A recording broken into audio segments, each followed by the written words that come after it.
हजारों बीमारियां कोई इनकी के तो जॉइंट। अब जो नहीं जानते, अभी से मेरा चैनल है, उसके ऊपर ओके करो, सब्सक्राइब करो और मेरे से जुड़े रहो।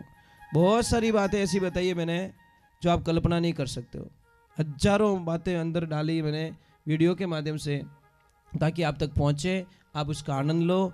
कोई माइनस पॉइंट है तो उसको पढ़ाई के लिए, धंधे के लिए, घर की परेशानियों के लिए, मतलब बहुत सारी, जिसकी सगाई नहीं हो रहे, संबंध नहीं हो रहे, क्या कारण है क्या नहीं है, हाइट नहीं बढ़ रही उसके लिए मैंने बताया, पढ़ाई नहीं आ रही उसके लिए बताया, जॉब नहीं लग रहा है उसके लिए मैंने बताया, बहुत सारी चीज़ें बताई है। तो चैनल से जुड़े रहिए। आपको पता है हम लोग बीमार ज्यादा क्यों होते हैं?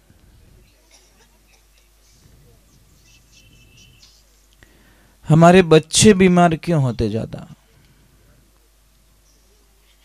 आपने सभी कभी कभी नोट नहीं किया होगा और नहीं कोई आपको सलाह बताएगा। एक बात ध्यान रखो, जो भी बच्चों मिट्टी रे मायने ज्यादा खेले वो बच्चों 80% तक बीमार नहीं होवे। और जो बच्चों माटी रू टच नहीं रेवे, एनी टाइम अच्छा अच्छा मार्बल रा मकान में रेवे या कच्चो आंगणो विने नहीं मिले, मिट्टी रो विने एनर्जी नहीं मिले, तो वो बच्चों टाइम टू टाइम बीमार पड़े। वो बीमार पड़ना ही सब, क्योंकि मिट्टी से टच होता ही नहीं है बच्चा। इसलिए आप ध्यान रखो, कई जगह देखना जो ज्यादा पैसे वाले होते या बंगले में बच्चे रहते ना, वो सब बहुत ज्यादा पैसों से ठीक होते। और जो गरीब बच्चे हैं, जो खेतों में मिट्टी से जुड़े बच्चे, वो शायद 50-60-100 रुपये मायने तैयार हो जावे और वे हजारों में तैयार होवे। फर्क इतना ही है।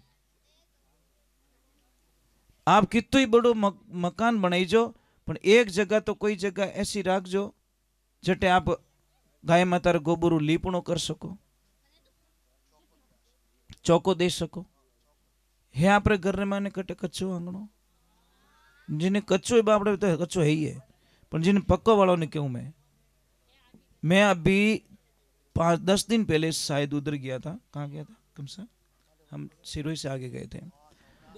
जब मकान बहुत अच्छे अच्छे, इतने बढ़िया मकान, पर आंगणो सबरो कच्चो। मुझे इतनी खुशी मिली कि सेठ जी ऐसा कि नहीं सर, मारे आंगणो कच्चो होनो। मारे बुजुर्ग लोगों री सीख है। अने लीपणो भी बढ़िया डिजाइन करियोड़ो, यूं नहीं भी घोटाड़ो काढ़ियोड़ो, यहाँ डिजाइन बनियोड़ी, गाय रे गोबरू लीपणो करियोड़ो। अने मकान देखो न बारू हवेली लागे महाराज। और मायने गया पूरा आंगणा माते माटी रो लीपणो करियोड़ो। मुझे इतना अच्छा लगा, मैं कि वाह भाई क्या ओरिजिनलिटी है। बोलते नहीं, हम आज भी ओरिजिनलिटी में जीते। हम पैसे चाहे कितने कमा चुके हैं, उससे हमको कोई लेन देना नहीं, पर हम ओरिजिनलिटी से बिछड़ना नहीं चाहते। दूसरे नंबर हम बीमार क्यों पड़ते हैं? एक तो मिट्टी से एनी टाइम टच में रहो आप, और जितने मिट्टी से टच में रहोगे उतनी बीमारियां खत्म हो जाएगी। दूसरे नंबर बीमार क्यों होते पता है? सबसे बड़ी कृपा हो रही है हमारे कुकर देवता की। कुकर क्या बोल रहा है? तुम मेरी सीटी बजाओ, मैं तुम पूरे परिवार की सीटियां बजाऊंगा। एल्यूमिनियम के बर्तनों में जो जो खाना खाते हैं उनको हजारों बीमारियां कोई इनकी के तो जॉइंट पेन होंगे, या गैस बनेला, या इन माथो दुखेला, या रीढ़ की हड्डी में प्रॉब्लम आ जाएगी, या घुटनों का दर्द शुरू हो जाएगा, या रात की नींद चली जाएगी। ये सब एल्यूमिनियम की कृपा है। और आप सबको पता ही नहीं, अंग्रेजों ने पहला आक्रमण किया हमारी संस्कृति पे, और हमारे कल्चर को छोड़ा के मिट्टी के बर्तनों को छोड़ाकर एल्यूमिनियम के बर्तनों को धकेल दिया, और उसमें वो कामयाब हो गए, और आज हम मरते जा रहे हैं। प्रथम तो बर्तन बताए मिट्टी के बर्तन सबसे पवित्र, और उससे सेकंड बताए लोहे का बर्तन, थर्ड में बताया है इसका स्टील का बर्तन। मजबूरी हो तो किसी भी बच्चे की अगर हाइट नहीं बढ़ रही है, मैं गारंटी लेता हूं हाइट बढ़ाने की। अगर बॉडी ग्रोथ नहीं कर रही है, शरीर नहीं बन रहा, मैं गारंटी लेता हूं महाराज, अब हमारे पास भेजिए। हम सिर्फ कुछ नहीं करेंगे, कोई मंत्र तंत्र नहीं है, कोई दवाई नहीं है, सिर्फ उसका खाना चेंज करूंगा। मिट्टी के बर्तन में आज भी कभी आश्रम पे आना, वहां पे सारा प्रसाद जो बनता है ना मिट्टी के बर्तनों में बनता है। आप जब भी आश्रम पे पधारोगे, सारा प्रसाद सब्जी से लगाकर, खीर से लगाकर, दूध से लगाकर, सारी चीजें मिट्टी के बर्तनों में हम यूज करते हैं। मुझे पसंद भी नहीं ये चीज़ें। और एक सबसे बढ़िया, हमारी बेटी की शादी के अंदर हम बढ़िया तोहफा देते हैं। क्या देते हैं? फ्रिज देवता। फ्रिज क्या कहता है? कोई चिंता मत करो, मैं पूरे परिवार को टाइम टू टाइम हॉस्पिटल में भेजूंगा, चिंता मत करो। क्यों? तुम आओगे बाहर से गर्म होके, पसीनो रही थाने, आवते ही मैंने खोलो मारो ढक्कन, और खोलते ही मायने पड़ी ठंडो पानी, जहर। ठंडे पानी को शास्त्रों में जहर बताया गया है, आयुर्वेदिक में ठंडे पानी को जहर का रूप दिया गया है, गर्म पानी को अमृत का रूप दिया गया है। तुम आओगे, ढक्कन खोलोगे और एकदम ठंडा पानी पियोगे, और मैं तुम्हारी जठर अग्नि मंद कर दूंगा, अग्नि बुझा दूंगा, पेट की आग को बुझा दूंगा। फिर तुम रोटी खाओगे, वो खाना पचेगा नहीं, पचेगा नहीं तो सड़ेगा, सड़ेगा तो गैस बनेगी, गैस बनेगी तो फिर वहां से मैं हजारों बीमारियां पैदा कर दूंगा। पचे के मार तो मातो फाटे, मातो कहें तू खुद ही फाटी एक दिन, क्यों पिए ठंडो पानी। भाई बूढ़ी रे माने ताकत आई कटो, कदी जिंदगी रे माने फ्रिज देखी हुई को नहीं। ओरिजिनलिटी थी साहब, और ओरिजिनलिटी के साथ में ये जीवता था।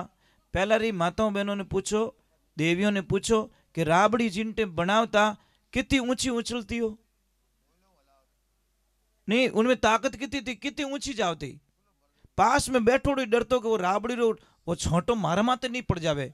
इन घाट रे माने इतनी ताकत थी राबड़ी रे माने, हमें तो बाप रे ऊंची नहीं वे, यूं नहीं वे महाराज। और सबसे बड़ी भूल कर रहे हैं हम, सबसे बड़ी भूल। मैं आपको एक प्रश्न कर रहा हूं, क्या आपको कोई पैसा देवे और ऐसे बोले कि आप अपनी मां को जहर दे दीजिए, आप दे दोगे क्या? मुझे तो नहीं लगता कोई ऐसा होगा बेटा या बेटी जो अपनी मां को जहर दे दे। नहीं दोगे महाराज। तो हम क्या करें? हमारी मां को जहर ही तो दे रहे हैं। कौन सा जहर? ये यूरिया डीएपी जहर नहीं है। हमारी धरती माँ को, जिस माँ का जो माँ हमारा लालन पोषण करती है, हमारे पालन करती है, इस माँ को हम बाजार से यूरिया डीएपी ला के जहर माँ को देते हैं, तो माँ वापस हमको हमारी बर्बादी देती है साहब। अगर ओरिजिनलिटी जीनी है तो साहब यूरिया डीएपी बंद करो, ऑर्गेनिक खेती करिए। आप कल्पना नहीं कर सकोगे, 3 साल थोड़ी फसल कम आएगी, जाएगी तो आएगी, क्या फर्क है भाई। चौथे साल देख लेना देसी खाद का कमाल, आपके खेत में इतनी बढ़िया फसल ले आएगी जो आप कभी कल्पना। आपने तो ज्यादा चीज है क्या, मारे तो पीला पड़ गया, थू पीड़ू पड़ी जो ठाई को नहीं। अरे गेहूं पीड़ा पड़िया एडजस्ट कर ले, पर तू पीड़ो पड़ जाई भैया। यूरिया दे के तू अपने कालो करी रही हो, ब्लैक करिया। तो एक ध्यान रखना, मत डालो धरती में आप जहर। अब तो देखो मोदी जी ने बहुत बड़ी मुहिम चला दी है,